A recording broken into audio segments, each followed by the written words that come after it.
Hi there, you're watching The Real Story. I'm Al Terzi alongside Jen Bernstein. Thank you, Alan. Good morning to everyone at home. Well, Connecticut Governor Ned Lamont last Wednesday tossed the state's fiscal ball to state lawmakers, proposing a variety of ideas for generating new tax revenue designed to help bring an end to a string of multi-billion-dollar budget deficits. In fact, the deficit for the next two-year budget starting in July is close to $4 billion.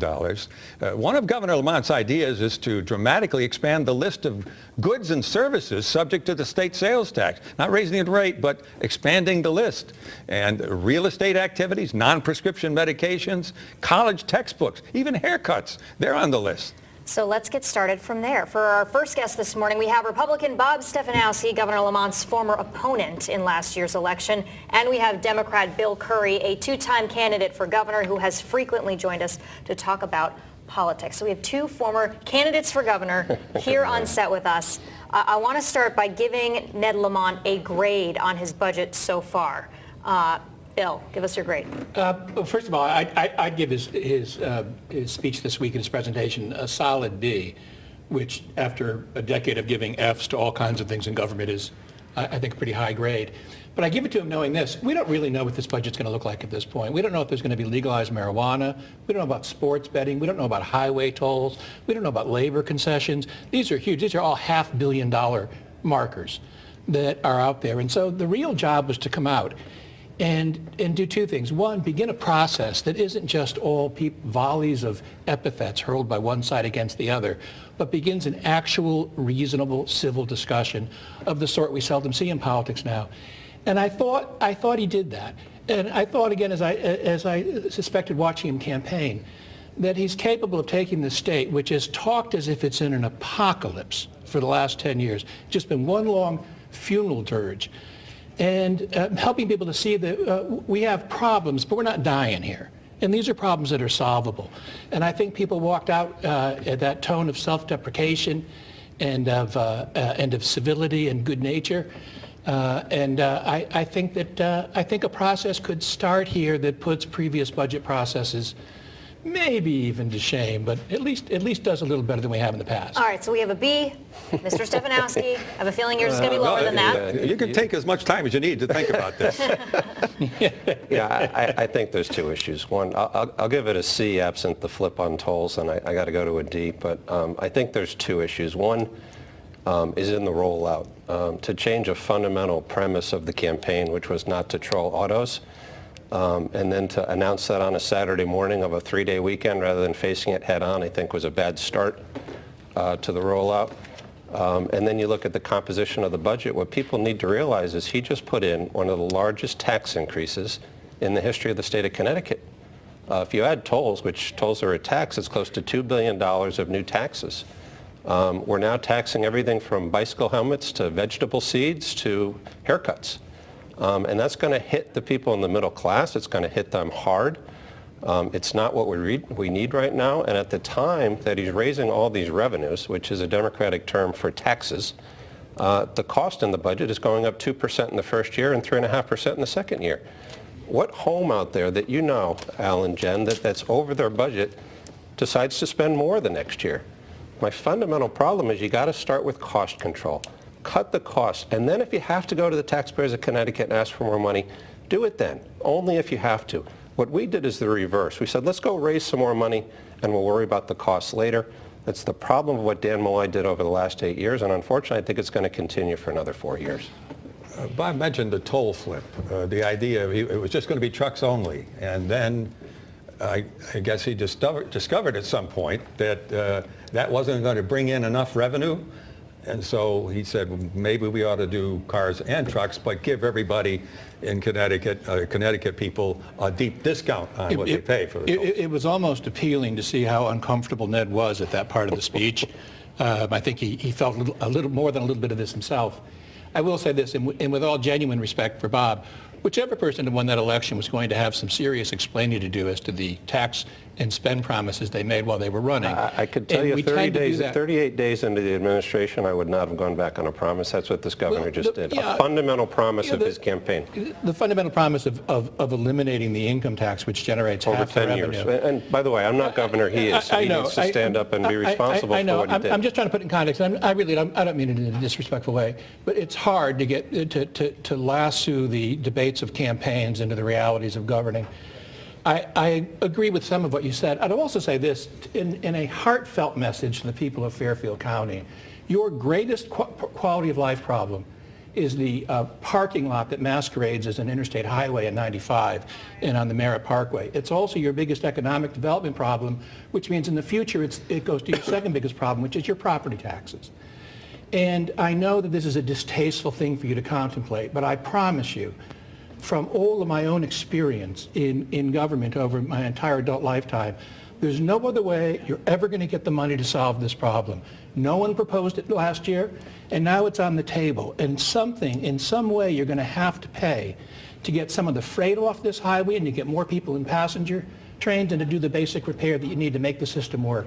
So Fairfield County, which is where most of the opposition comes, just bite the bullet and just make sure you stop and think. This is the biggest public policy problem you have, and there's no other way that anyone's ever put on the table to solve it.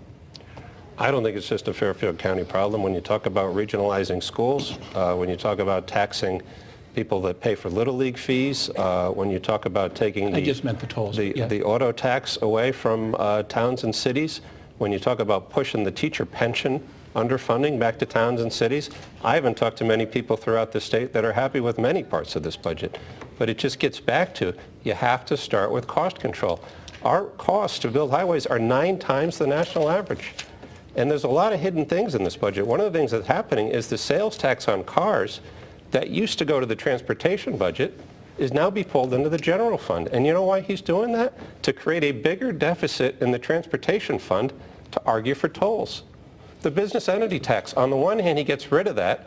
On the other hand, he ups the registration fee by Secretary of State's $160. office. He puts a paid family medical leave in, and he increases the minimum wage. This is not a pro-business budget. I don't know where to begin with it. Well, first of all, there's a third more in spending cuts proposed in this budget than there are tax increases. The budget goes up It's a beginning. 1.5% and It's a beginning. 2.5% a year. Yeah, absolutely. And reflecting the demography of the state and the challenges that it faces, we can bring, let me go to where we agree.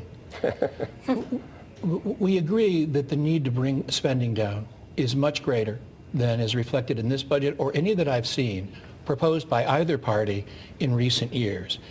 And the problem is, I think Ned was right throughout the campaign in focusing on health care. I think he underestimated the amount of structural change. As I said earlier, Ned sees a set of discrete problems in this state, but I don't think he sees a structural crisis in any particular area of it. Health care is an example. The kinds of proposals that are in that budget, they're well-intended, they'll save a few bucks, but unless we get something like a vibrant public option to bring down costs for small businesses and the self-employed and to drive down costs for the state, as many studies have shown, unless we have structural change in that healthcare system, we're not going to be able to deal with our budget problem. That's just one example. The second, by the way, I won't go into because I'm using up my time here, but corruption. There's vastly more cost. It is probably as great as healthcare. Unexamined throughout this country, Malcolm Sparrow at Harvard says that 12% of the Medicaid budget is fraud nationally. 12%. Well, think of what a big difference that would make in this state's budget deficit if we dealt with it right now. And so there are changes that are deeper than the ones that are being contemplated from what I can see at any quarter in order to solve this. But it means taking on some powerful vested economic interests, and it means changing the whole course of this debate. Go ahead. Here's the bottom line. We have a state that is in a fiscal crisis. It's essentially bankrupt. And this governor just rolled out a budget that increased spending by 1.5% to 2% a year. And he went straight to the revenue side, which is the tax side. If you were to ask me what the biggest fundamental problem with this budget is a lack of cost discipline. He went to all the departments and said, how much do you want to bring your cost up next year? He hired a new position, a COO. That was supposed to be offset by cost cuts somewhere else. He hired a head of Department of Transportation for over $200,000 a year. His attorney general is driving around in a brand new black SUV. Before you start to ask for money, more money from the taxpayers of Connecticut, which are already the highest tax people in the entire country, second to last. You know, You should be looking at your own house, It's Bill. not You true. really Bob. should. I'm going to explain it to you just in one second if I can. Again, there's been a paid propaganda drive, oddly financed by our own business community. But let me ask you a question. When you look at the total tax burden of the state, do you include the fees? Would you consider tolls to be a form of tax? Absolutely. Okay. Well, when we compare our taxes to other states, when the people that you cite compare our taxes to other states, they don't include other states' tolls. No, I'm almost done. They don't include any of their hospital fees. When you include all the fees, all the things that most conservatives regard as taxes, rightly, we go from the very top to close to the very bottom. There's a wonderful article in Connecticut Mayor, which you should read this stuff if you So our haven't. citizens work from May 1st, from January 1st to May 21st to pay their tax bill. That's and when the they biggest start part of their to tax keep bill the is the money, and property this governor tax. wants to extend it out further. And That's what I happened. hope that That's what that happened this Governor week. Lamont and the Republicans and Democrats will all realize that the tax that kills the median worker, family, small business person in the state is the property tax. That's the tax that has to be brought down in order for us to have the kind of land use planning and the kind of urban renaissance that we want for this state, and for the real economic development policy that can still bail this state out. And that is a focus on making small businesses And you know what's work. going to happen when he pulls the taxes away from the towns? They're going to have to raise their mill rates to offset that change in revenue, and property taxes are Let me just say, going it's to not too go late. up. I know the They are. campaign's 3 months over now, or is it 4? Thank God, But yes. it's not too late for you to indicate what the cuts are that you'd make. So when you call for him to make these cuts, help him. Yeah, start Show with him. his You backyard. Start with zero-based budgeting. Start by instead of... Zero-based budgeting is a phrase. That was the control of the state Start before by you- not increasing the All right, budget by okay. 2.5% and cutting costs. There's How no about such that thing for as an idea? zero-based Referees. budgeting. It's just a phrase, Bob. They don't even need us here. It's a civil discussion for a while zero-based now. budgeting. Spectators trying to Yeah, learn. It's something you read about in... Well, look, I think this is a great discussion to have It on is a both great sides of discussion. it. I'm honored We to should be a do part it of again. I Yeah, no, I'm really honored to be here, appreciate too. you guys coming and As talking we see about it. what the legislature starts moving toward Right. compared to what the governor has proposed. Yes, there are a lot of twists and turns Oh, I on this know. path over the I know. next 3 months. We're not even close to knowing what I that know, budget's I going to know. look like. All right. Well, thank you, Bill Thank Curry. you. Bill Curry. Thank you Bill all. Stefanowski. Stefanowski. Much appreciated. Thank you both. Nice to Appreciate have it. you.